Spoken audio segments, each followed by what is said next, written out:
my name is Nancy Cox. In the winter of 1936, I had an experience that I'll never forget, one that changed me forever. Before I tell you about that, let me tell you about my world at that time. When I was 18 years old, my family had moved to the Cumberland Homesteads. The Cumberland Homesteads was a new federal project that was part of FDR's New Deal. The government had purchased 11,000 acres to use for the homesteads, and it would be divided up into plots for the families.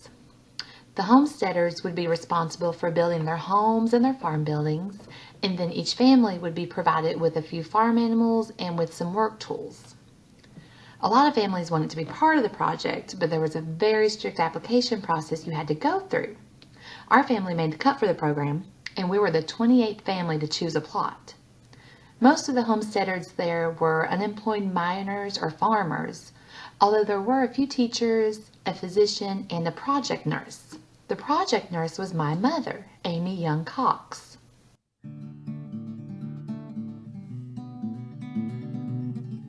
As the project nurse, my mother was responsible for making house calls. I'll never forget the night when she had to go out in an ice storm to help a woman who was in labor with twins. After she left that night, we all waited anxiously at home for news. At this time, there were no telephones in the houses, so we didn't know how things were going. Finally, we gave up waiting and we went to bed. When my mother came home the next morning, she had good news and bad news. The twins were alive and they were doing well, but the mother had had serious complications and she had to be hospitalized, which left nobody to take care of the babies. I asked my mother what would happen to them, and she replied that they'd be coming to stay at our house for a while, and that I would have to be responsible for them when she was out on calls. I couldn't believe what I was hearing. I had never taken care of a newborn before, and I really had no desire to. But at the same time, I knew there was no other option for them. That evening, the father brought the babies to our house along with their supplies. At this time, the only source of heat in our house was the fireplace in the living room. So we put the twin-sized baby bed in front of it and then wrapped a blanket around three sides of it to keep the babies warm. The first night that the babies were there was a nightmare. They cried and they screamed all night long. Nothing we did would comfort them.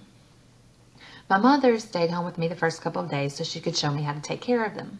I learned how to bathe them and dress them and how to fix bottles of milk from a neighbor's goat. I was so nervous when she began going out on calls again, but after the first couple of days on my own, I started to feel much more confident, and after a while, I began to enjoy taking care of them. The twins stayed at our house for 4 months. When their mother had recovered and it was time for them to go home, I watched them leave with mixed emotions. On the one hand, I was relieved that so much responsibility was being taken off of my shoulders. But at the same time, I was really sad to see them go. After 4 months, it felt like they were my own babies, since I had been the one taking care of them. I had grown from a girl into a mother in just a few short months.